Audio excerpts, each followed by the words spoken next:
დავუბრუნდებით თემას, რომლითაც გამოშვება დაიწყეს ტელეკომპანია იმედს და გადაცემას ღამე შორენასთან მართლმადიდებელ მშობელთა კავშირი უჩივის.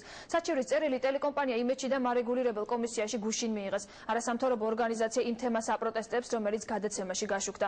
ორგანიზაცია მოითხოვს, რომ ტელეკომპანიამ გადაცემაში გასული არასწორი ცნობების გავრცელების გამო ბოდიში მოიხადოს. ტელეკომპანიის პასუხი და საზოგადოების დამოკიდებულება ამ საკითხზე გიორგი ნიორაძის სიუჟეტში ნახეთ. დღეს მინდა ერთ მნიშვნელოვან საკითხზე გესაუბროთ. ეს არის ქალიშვილობა. ქალწულობაზე გადაცემა იმედის ღამის ეთერში 10 იანვარს გავიდა. 10 დღის შემდეგ ტელეკომპანია იმედში და მარეგულირებელ კომისიაში ერთდროულად მართლმადიდებელ მშობელთა კავშირის ერთი და ჯავახიშვილის უნივერსიტეტის ასოცირებული პროფესორის, ვინმე გიორგი ყიფიანის კიდევ ერთი სარჩელი შემოვიდა. სულ ჯამში 2 და ორივე ერთმანეთის იდენტური. მაშასე, რაზე ჩივის მართლმადიდებელ მშობელთა კავშირი. თავარი მესიჯი ასეთია: ტელეიმედს მოუწოდებენ, რომ შეწყვიტოს ქალწულობის გაბაიბურება.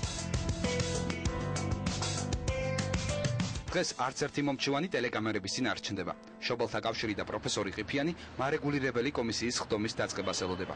მოდით კიდევ ერთხელ ვნახოთ თუ რა თქვა გადაცემაში შორენა ბეგაშვილმა და მისმა სტუმარმა. ძალიან უნდა გაგიმართლოს, რომ ქალიშვილად გაყოლილს ქმარი ზუსტად შენი ოცნების მაჩვე აღმოჩნდეს. საქართველოში რთული მოსაძებნი იყო ქალიშვილი.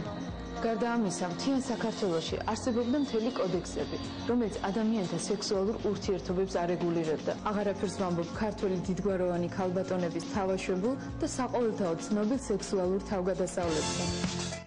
მოვითხოვთ მცდარი ისტორიული ინფორმაციის უარყოფას იმასთან დაკავშირებით, რომ თითქოს საქართველოსთვის სრულად უცხოა ქალიშვილობის ინსტიტუტი მთელი მისი ქრისტიანული ისტორიის მანძილზე. ბ. საქართველოში ქალწულები არ მოიძებნებოდნენ.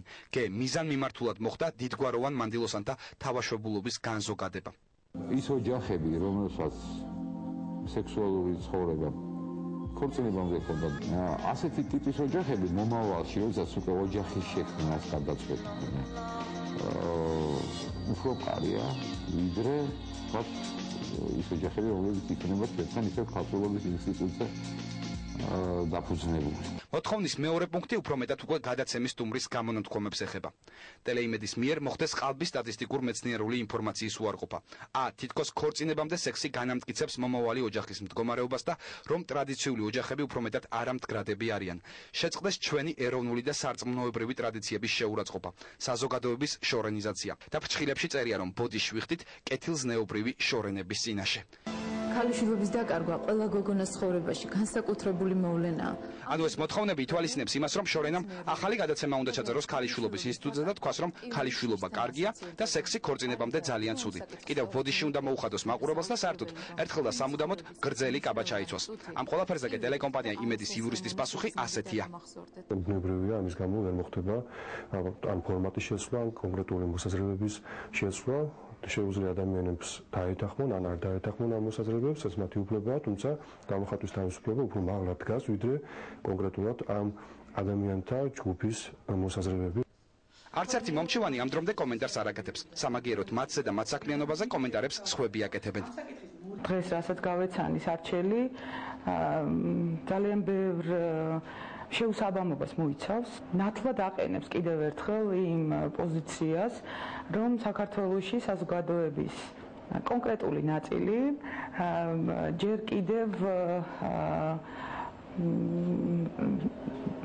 ძალიან ძლიერი და ბევრი სტერეოტიპის მსხვერპლია და ტყვეობაშია. ისინი ჩასაფრებულის პოზაში არიან პარადიგმულად და რაღაცა ძალიან სუბიექტური დამოკიდებულებებით არიან. ვიდრე მომჩივანთა მოთხოვნები განიხილება, მომავალ შაბათს ღამის 12 საათზე შორენას ღამე ისევ დადგება. ვინმე ცოდვაში რომ არ შედგას ფეხი, თვალს თუ შეაპარებენ, უბრალოდ ფუი ეშმაკს მიაწახონ და მარტივად გადართონ.